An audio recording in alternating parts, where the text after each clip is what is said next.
So hello everyone. I hope all of you are fine. So today we are going to have a very important session. This is about the MCQs. We'll see that whatever we have been studying कि उसमें से वो knowledge हम apply कर पा रहे हैं या नहीं कर पा रहे हैं, तो वो हम आज देखेंगे. लेकिन उससे पहले जैसे कि सर ने आपको पहले बताया होगा कि that from 20th of March we are going to have the mock test. Okay, so 20th of March will be your first mock test. आपको इसके लिए जैसे सर ने आपको बताया है ऑलिव बोर्ड ऐप आपको डाउनलोड करनी है और ये टेस्ट आपको परचेज करना है. तो आप अपनी प्रिपरेशन जो है आप चेक कर सकते हैं. It is a measurement of your performance, right. और आपको कॉन्फिडेंस भी आएगा कि जो आप पढ़ रहे हैं कि आपको कुछ आता भी है. ठीक, तो आपके कॉन्फिडेंस के लिए, आपकी परफॉर्मेंस को चेक करने के लिए ये बहुत ही अच्छा तरीका है. So don't wait, you should buy it today only, right. ठीक है जी. सो लेट्स बिगिन. तो आज हम बात करने जा रहे हैं that is MCQs of the metals and non metals. But before that one more thing I would like to say is कि आपके सिलेबस में दिया है metals and non metals, physical properties and chemical properties, दोनों हमने complete की है. अगर देखा जाए सिलेबस के हिसाब से तो आपका मेटल्स एंड नॉन मेटल्स तो कंप्लीट है.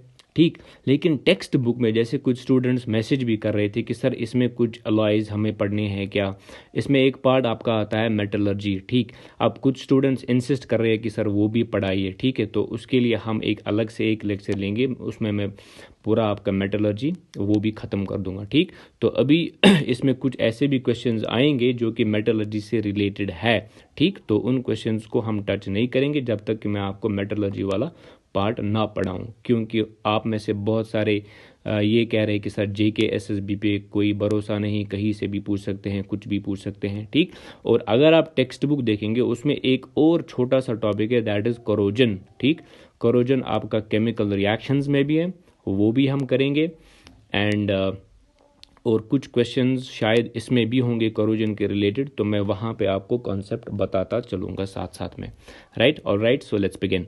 सो the first question that is on your screen as you can see, which of the following property is generally not shown by the metals. अच्छा, which of the following property is generally not shown by the metals. बोल रहा है कि not shown by the metals. देखिए जी, electrical conduction तो metals दिखा रहा है, सोनोरस भी दिखा रहा है, हमने ऑलरेडी कवर किया है. डलनेस के बारे में सोचते हैं, डक्टिलिटी भी दिखा रहा है. तो मुझे लगता है इसका आंसर होना चाहिए जी C, right. So C is the right answer to this question.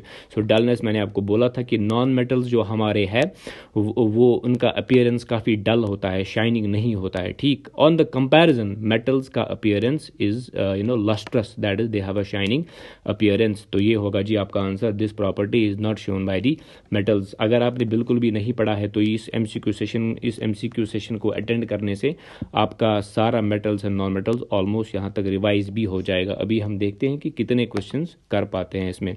ठीक है जी, तो लेट्स मूव टू. सो अगला क्वेश्चन लगाइए सर. देखिए अगला क्वेश्चन है the ability of metals to be drawn into thin wires. ठीक है, कंफ्यूज नहीं होना है इसमें. मैलिएबिलिटी का मतलब the ability of metals to be drawn into sheets, तो ये तो गलत है जी. सोनोरिटी मीन्स साउंड, तो ये भी गलत है जी. कंडक्टिविटी मीन्स इलेक्ट्रिकल कंडक्शन, तो ये भी गलत. तो आपका आंसर आएगा डक्टिलिटी, राइट. तो इन चीज़ों का ध्यान रखना है. डक्टिलिटी और मैलिएबिलिटी में कंफ्यूज नहीं होना. डक्टिलिटी का मतलब वायर बनाना, मेटल का wire, right. So this will be your answer. अच्छा जी, अगला क्वेश्चन लगाइए सर. अगला क्वेश्चन बोल रहा है aluminium is used for making cooking utensils. बहुत सही. अच्छा, which of the following properties of aluminium are responsible for the same. Sir क्यों बना रहे हो आप एल्यूमिनियम से कुकिंग यूटेंसिल्स. मुझे लगता है पहला ऑप्शन, गुड थर्मल कंडक्टिविटी. ठीक है सर, अगर कुकिंग पर्पस के लिए यूज़ कर रहे हैं तो थर्मली कंडक्टिव तो होना चाहिए, हीट को कंडक्ट करना चाहिए, तभी तो उसमें जो हमारा खाना है वो तैयार होगा. तो पहला ऑप्शन तो करेक्ट है सर. अच्छा, दूसरा कौन सा है, good electrical conductivity. Sir electricity का यहाँ पे क्या काम है सर, इलेक्ट्रिसिटी का यहाँ पे कोई काम नहीं है. अच्छा, डक्टिलिटी मतलब वायर बनाना, इसका भी यहाँ पे कोई काम नहीं है. अच्छा, high melting point, melting point भी हाई होना चाहिए. क्यों मेल्टिंग पॉइंट हाई होना चाहिए, क्योंकि अगर आप एल्यूमिनियम यूटेंसिल को हीट कर रहे हैं, गैस पे हीट कर रहे हैं, तो उसका मेल्टिंग पॉइंट भी तो हाई होना चाहिए ना. अगर वो मेल्ट हो गया तो फिर आप उसमें कुकिंग कैसे करोगे. तो मुझे लगता है sir 1 and 4 will be the correct answer. So option D is correct sir. Okay sir, ठीक है सर. अगला क्वेश्चन लगाइए सर.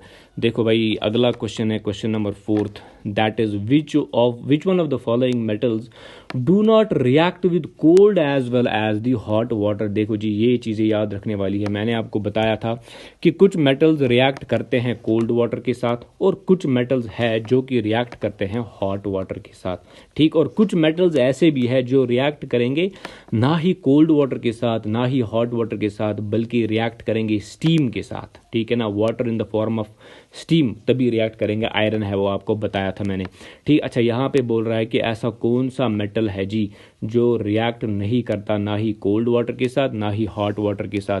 हमने पढ़ा है सर कि सोडियम तो रिएक्ट करता है। अच्छा, आयरन तो रिएक्ट करता है गैस के साथ, ठीक। अच्छा, मैग्नीशियम जो हमारा है ये है जी आपका आंसर मैग्नीशियम। नहीं, इसका आंसर मैग्नीशियम नहीं है, it's answer is iron. Sorry, it's answer is iron, ठीक। So we know that iron जब रिएक्ट करेगा जी आपका वाटर के साथ, लेकिन वाटर होना चाहिए in the form of the steam. ये रिएक्शन मैंने आपको करवाई है और ठीक आप इसको चेक भी कर सकते हैं। Iron does not react with cold water, does not react with hot water, but it reacts with the steam only, ठीक है जी सर। इसका आंसर रहेगा आपका 4th। अच्छा जी, अगला क्वेश्चन लगाइए सर। देखो जी, अगला क्वेश्चन क्या बोल रहा है। क्वेश्चन नंबर 5 इज सेइंग कि विच of the following oxides of the iron would be obtained on prolonged reaction with the steam. ये तो हमें पता है कि आयरन को रिएक्ट करवाना है तो स्टीम के साथ रिएक्ट करवाना है, ठीक है सर। अच्छा, वहाँ पे प्रोडक्ट क्या मिलेगा सर? FeO मिलेगा, Fe2O3 मिलेगा, Fe3O4 मिलेगा। आप वो रिएक्शन चेक कर सकते हैं। ये बहुत ही इंपॉर्टेंट क्वेश्चन है क्योंकि कंफ्यूज करने के लिए ये वाला क्वेश्चन आपको देगा। आपको ये तो पता है कि मिलेगा आयरन का ऑक्साइड, लेकिन कौन सा वाला ऑक्साइड मिलेगा याद रखना, Fe3O4 you will get over here, Fe3O4। तो ये वाला ऑक्साइड आपको मिलेगा वहाँ पे जब आप आयरन को प्रोलॉन्ग्ड हीट करोगे with the steam, right. Reaction आपको करवाई है, आप चेक कर सकते हैं। अच्छा जी, अगला क्वेश्चन लगाइए सर। अगला क्वेश्चन बोल रहा है what happens when calcium is treated with water. अच्छा, याद करिए मैं जो आपको लेक्चर में एक एक पॉइंट बताता हूँ ना, उस एक एक पॉइंट पे एक एक क्वेश्चन बन सकता है, राइट। कुछ भी पूछ सकता है अगर उसको अच्छा क्वेश्चन बनाना हो तो जो ही आप लेक्चर देखते हो उसको वहीं पे नोट करें, उसको वहीं पे आप स्टार बना के देखें, राइट। देखिए जी, बोल रहा है कि कैल्शियम जब आप वाटर के साथ ट्रीट करते हो तो क्या होता है। पहला ऑप्शन बोल रहा है it does not react with water. ये तो गलत बात है सर, क्योंकि रिएक्ट तो करता है, ये तो गलत option. It reacts violently with water, ये भी गलत है सर, क्योंकि कैल्शियम तो वायलेंटली नहीं रिएक्ट करता। सोडियम करता है रिएक्ट वायलेंटली, पोटेशियम करता है रिएक्ट वायलेंटली, ठीक। अच्छा, तीसरा option it reacts less violently with water, ठीक है सर, इसको कंसिडर कर लेते हैं, ये तो ठीक है। Bubbles of hydrogen gas formed stick to the surface of the calcium, बिल्कुल सही सर, आपने उस दिन बताया था। जो ही कैल्शियम को आप वाटर में डिसॉल्व करेंगे आप देखोगे कि वो जो कैल्शियम है ना वो पानी में फ्लोट होता है, ठीक। It is because of the hydrogen bubbles formed.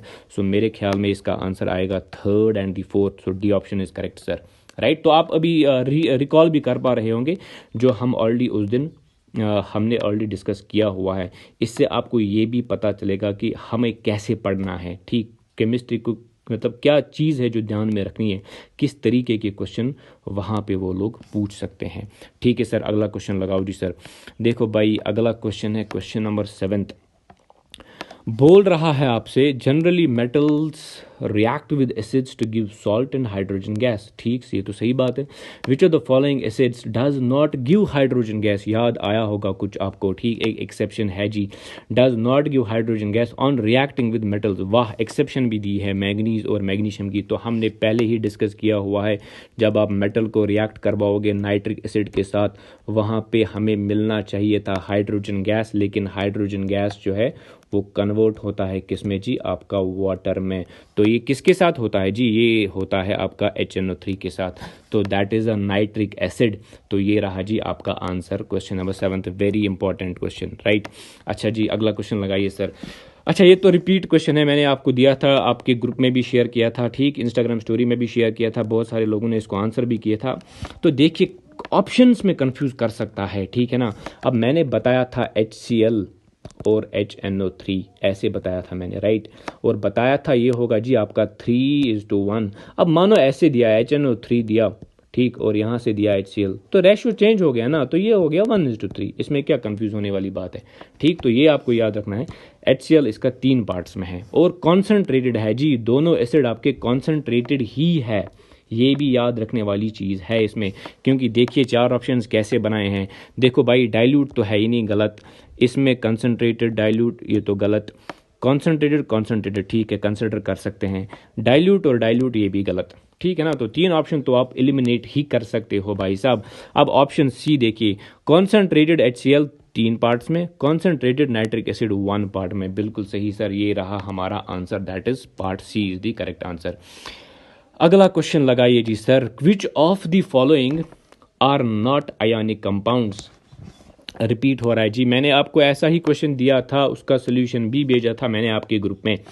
अच्छा, पोटेशियम क्लोराइड, तो अब तो इसको एक्सप्लेन करने की ज़रूरत है नहीं, लेकिन इसने एक और ऑप्शन दिया है, इसने एक और ऑप्शन दिया है। देखो भाई, पोटेशियम क्लोराइड तो आयोनिक कंपाउंड है, ये बोल रहा है are not ionic compounds. Sodium chloride तो आयोनिक कंपाउंड है, तो ये भी आंसर नहीं रहेगा। तो CCl4 जो हमारे लास्ट वाले क्वेश्चन में, कुछ शायद SSC एग्जाम का क्वेश्चन था, उसमें CCl4 था। इसमें एक और ऑप्शन है HCl का। अगर आपको HCl के बारे में आइडिया नहीं है, अगर आपको HCl के बारे में आइडिया नहीं है, फिर भी आप इस क्वेश्चन को कर सकते हो, क्योंकि हर एक में 2-2 ऑप्शन है ना, तो second and third will be the correct answer.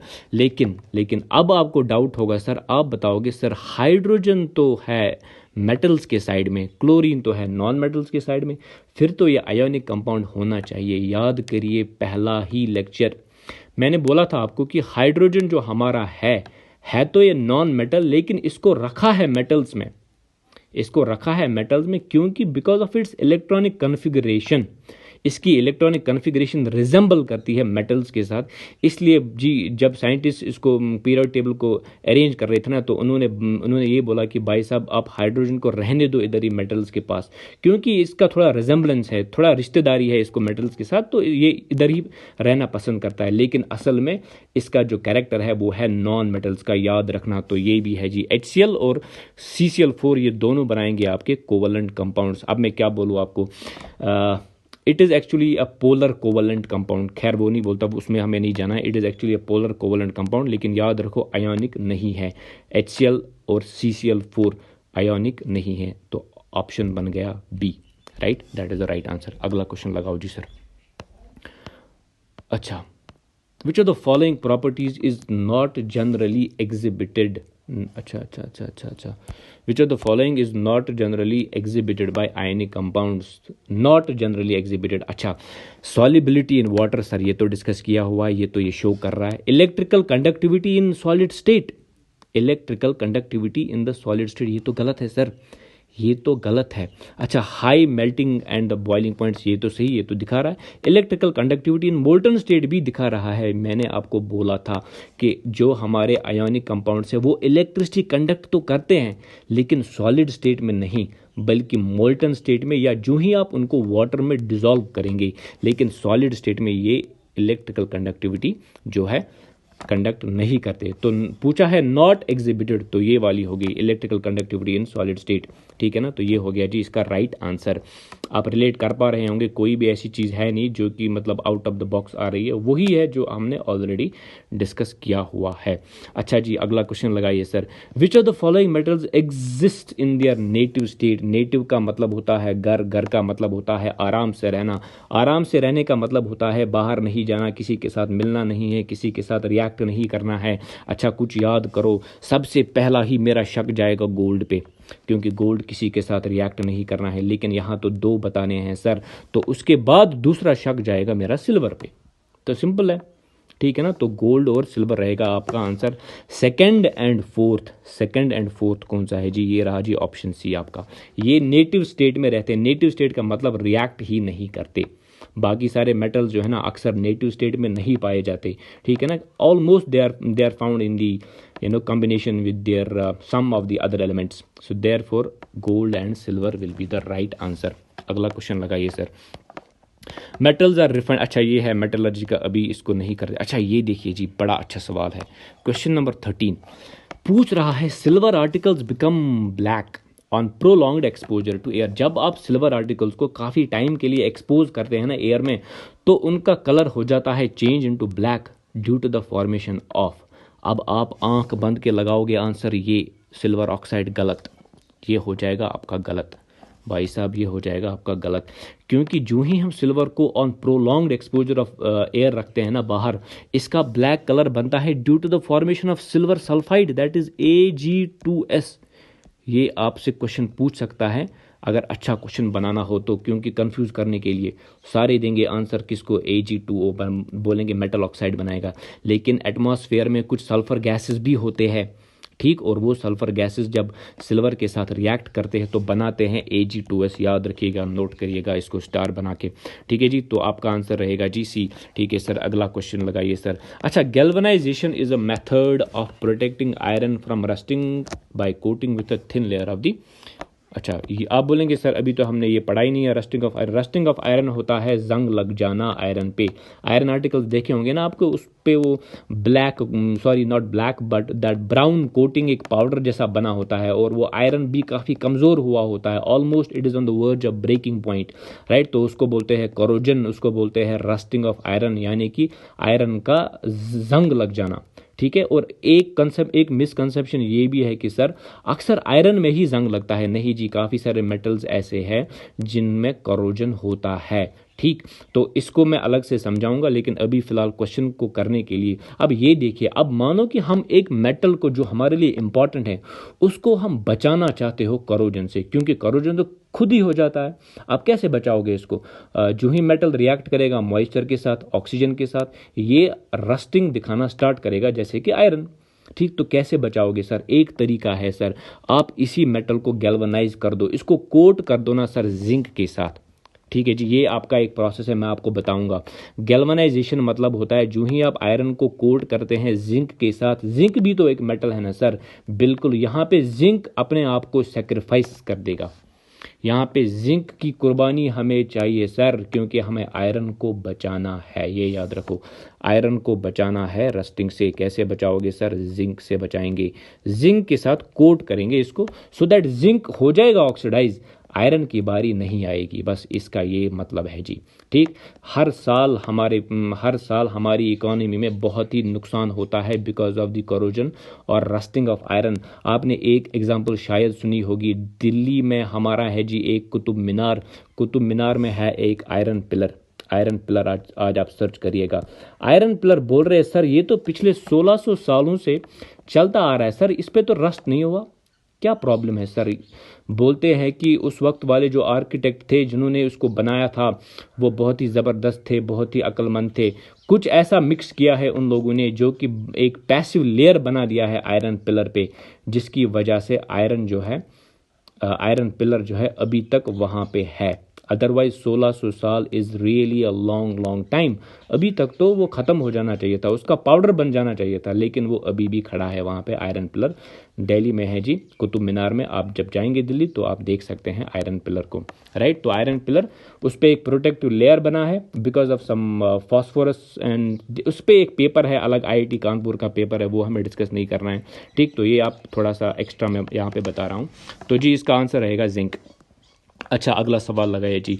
अगला सवाल है, stainless steel is very useful for, ये मैं बताऊंगा आपको अलग से अलॉयज़ में, ठीक, एक लिस्ट दूंगा अलॉयज़ का। तो फिलहाल आप याद रखिए, जो हमारा स्टेनलेस स्टील होता है वो बनता है जी आयरन को मिक्स करने से, लेकिन आयरन को मिक्स करेंगे किसके साथ? निकल और क्रोमियम के साथ मिक्स कर देंगे इसको, ठीक। तो कुछ अलॉयज़ है, मैं आपको बता दूंगा, टेंशन लेने की कोई बात नहीं है। अच्छा जी, अगला क्वेश्चन लगाइए सर।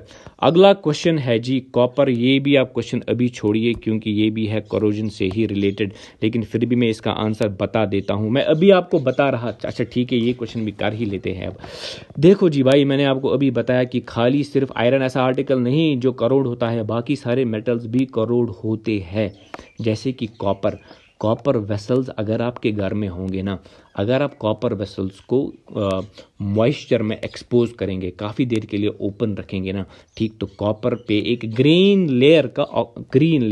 लेयर याद रखिए, इसको नोट करिए, ग्रीन लेयर की एक कोटिंग बन जाती है कॉपर पे। शायद देखा होगा आपने कॉपर के वेसल्स पे ग्रीन कोटिंग होती है, बताइएगा कि देखा है कि नहीं।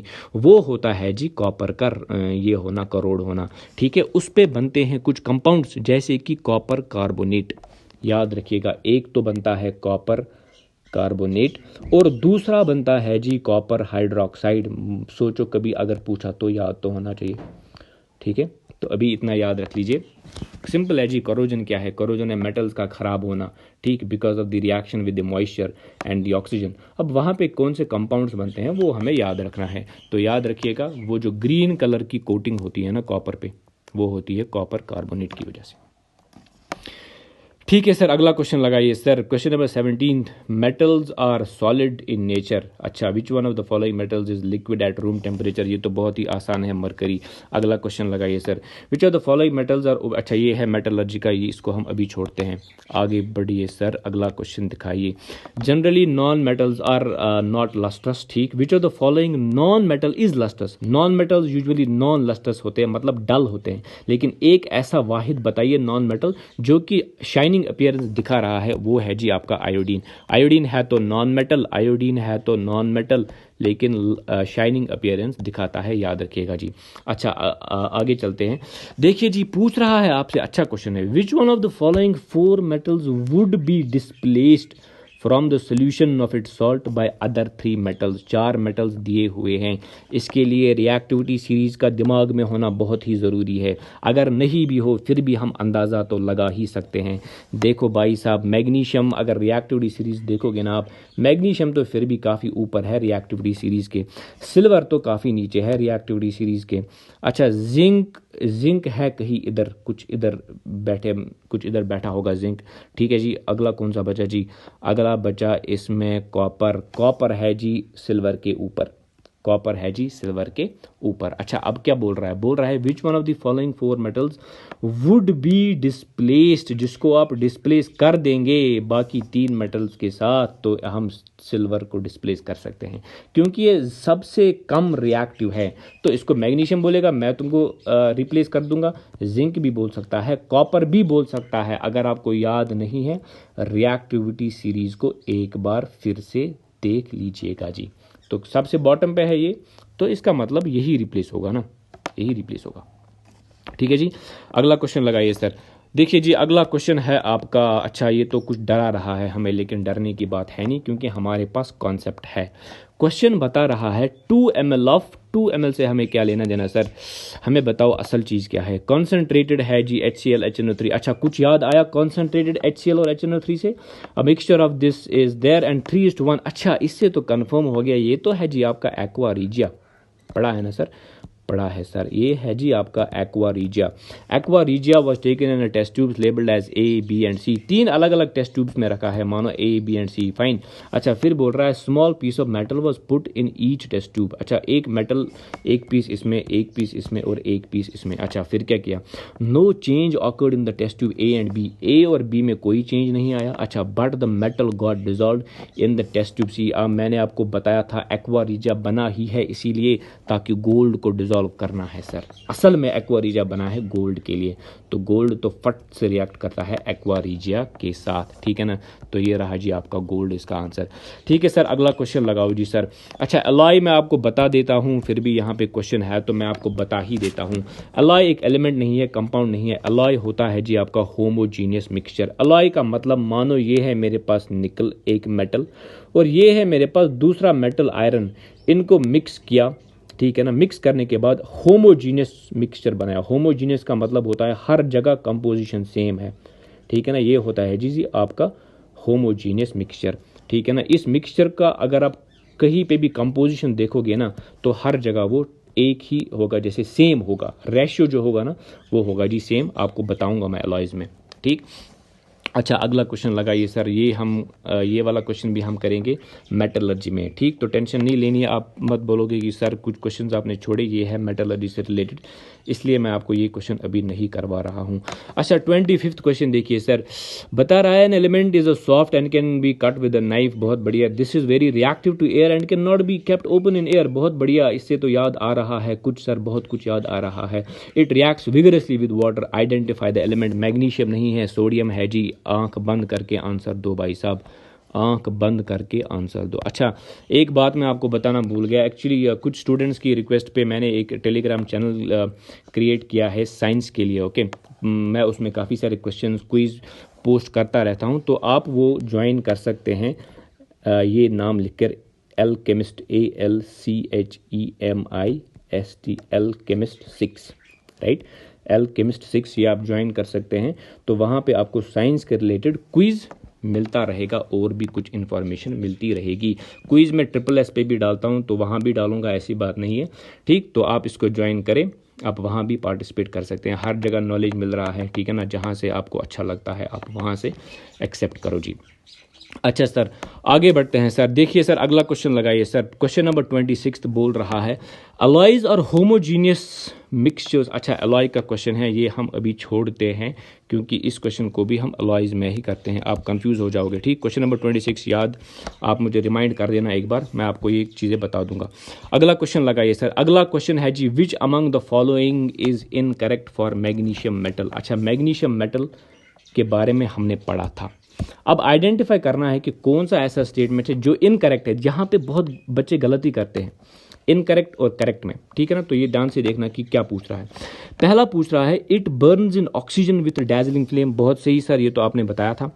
It reacts with cold water to form magnesium oxide and evolves hydrogen gas, इसके बारे में सोचते हैं। अच्छा, तीसरा, it reacts with hot water to form magnesium hydroxide and evolves hydrogen gas. It reacts with the steam to form magnesium hydroxide and evolves hydrogen gas. ये बोल रहा है इनकरेक्ट कौन सा है, देखो जी, it reacts with the steam to form magnesium hydroxide and evolves hydrogen gas, ये तो है जी इसमें बिल्कुल इनकरेक्ट, ठीक है ना जी, क्योंकि मैग्नीशियम को स्टीम के साथ रिएक्ट करवाने की कोई भी ज़रूरत नहीं है, ये रिएक्ट करता है जी वाटर के साथ नॉर्मली।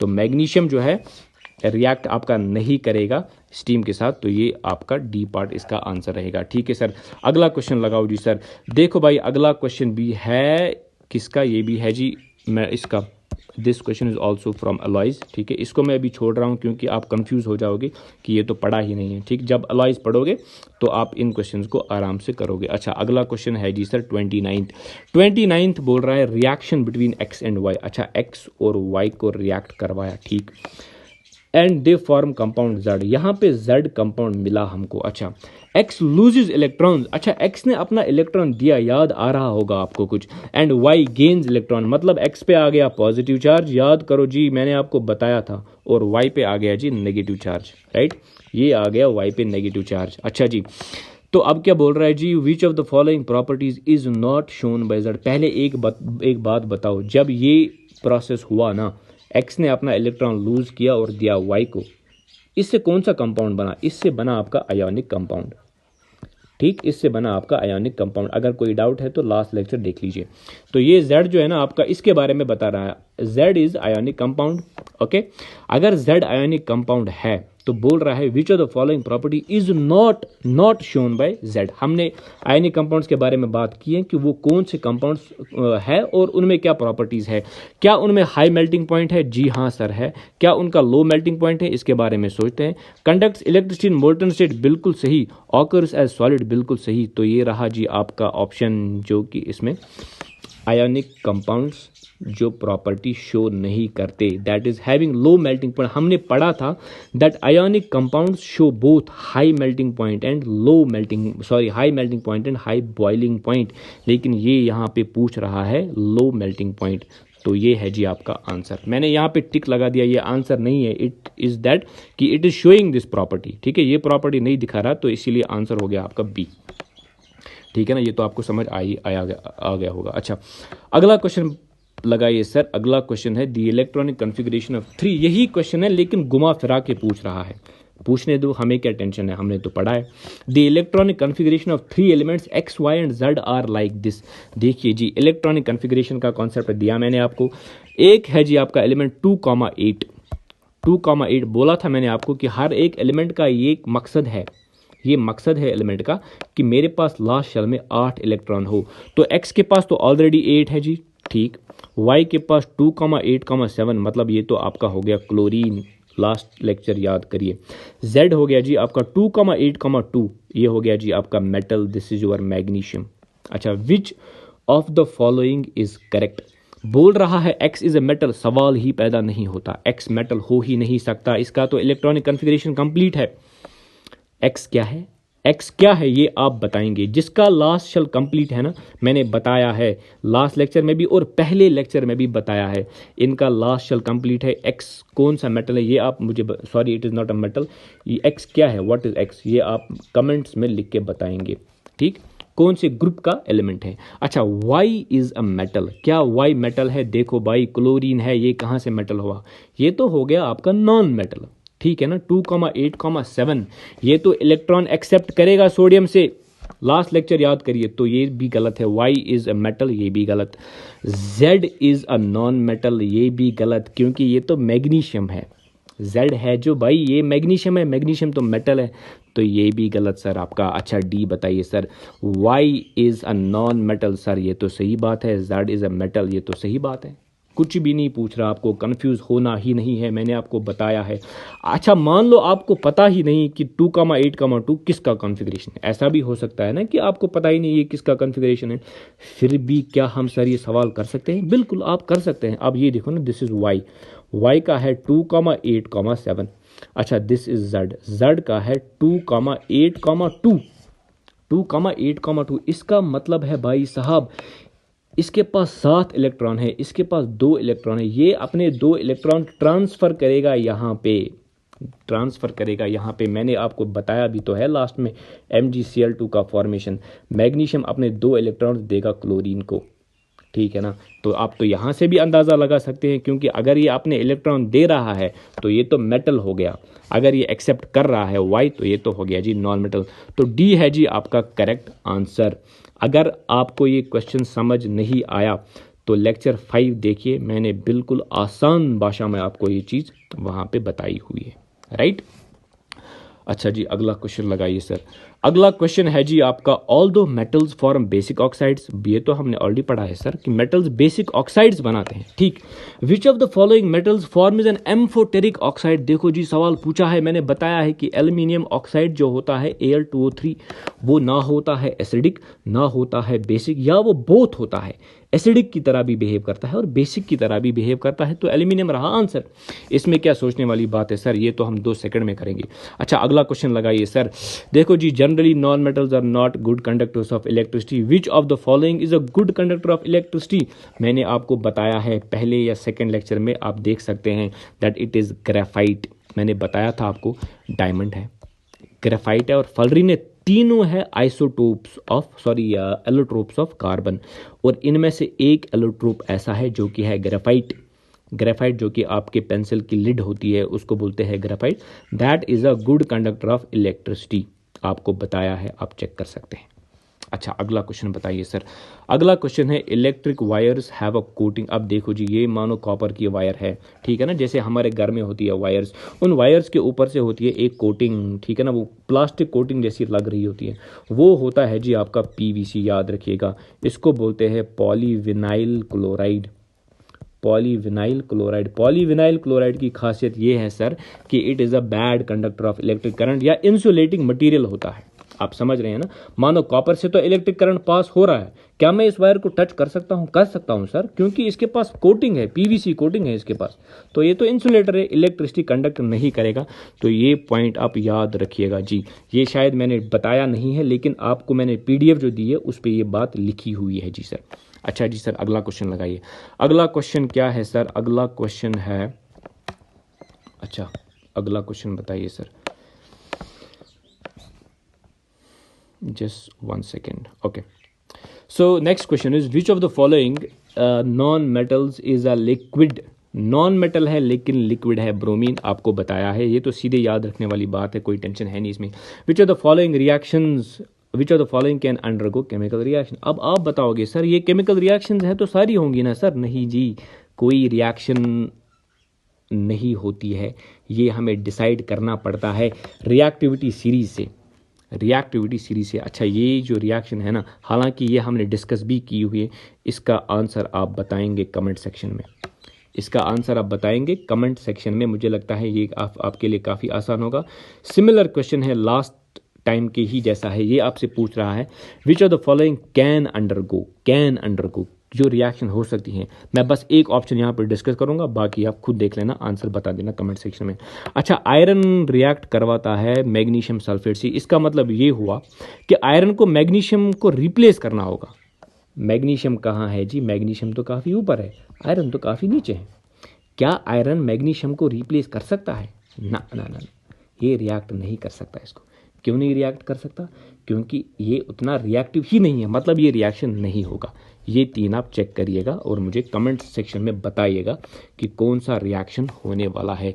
अगला क्वेश्चन नहीं है सर, अगला क्वेश्चन है जी आपका, ये एक फिगर है, this is also related to metallurgy. तो ये जी आपका हो गया एमसीक्यूज ऑलमोस्ट, हमने कुछ 30 के करीब एमसीक्यूज किए। I hope that this session is very helpful to you.